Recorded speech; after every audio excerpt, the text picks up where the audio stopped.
Yeah, listener, we talked about that a little bit already this morning, right? With the Mossfar fight against Lerone Murphy, and then of course I went back and I talked about Martin Kampman and what he used to do consistently. Great fighter who would fight to other people's strengths. It's always best in life and the fight game to stick to your strengths. Yeah, I'm gonna be honest with you guys, like everything really is experience and knowledge and whatnot. And it's playing in an arena against guys that are. I remember my brother woke up to my dad's fraud schemes and he got really angry and he said, he just looks for people dumber than him.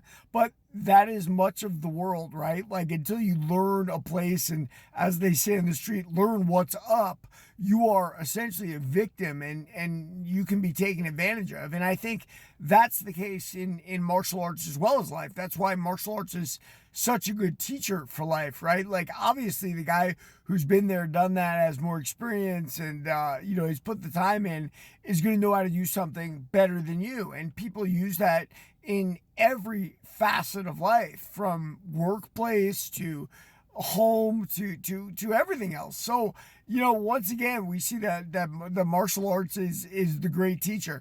Now listen, the one thing we can't do, and this is with me right now. Look, I've always told you guys I'm really bad at jiu-jitsu, but that's the last frontier for me. Like, what am I going to do? Cruise around and strike all day? And by the way, I could do it now because all you MMA guys just strike light anyway. So it reminds me of my karate stuff when I was a kid. I just come in and we're essentially we're point sparring, if you will. You know what I mean? Like no contact and whatnot, which for me right now is great. I mean, if I was making head contact with all the youngsters and whatnot, I wouldn't be long before I had some serious brain damage of my own. So, you live and you learn. And jiu-jitsu is one of those things where not only am I bad at it, so it's really good to keep going, and it's really humbling, right? Like I get in there and I lose to guys and I think I would kick your ass. Yeah, well, not here, you would, Derek.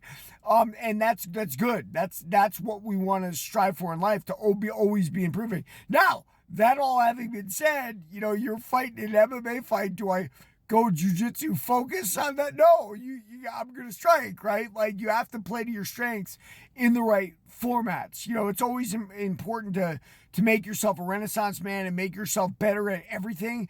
But, when the spotlight's on, when it's time to shine, you better be doing what you're good at, because if you're trying to do what you're bad at, it's very rare that you're going to rise to the occasion. Almost never, I would say. So, yeah, man, sticking with my bread and butter is what I do. No podcast launch for Deeks Dojo. Hey, UFC, you need an announcer?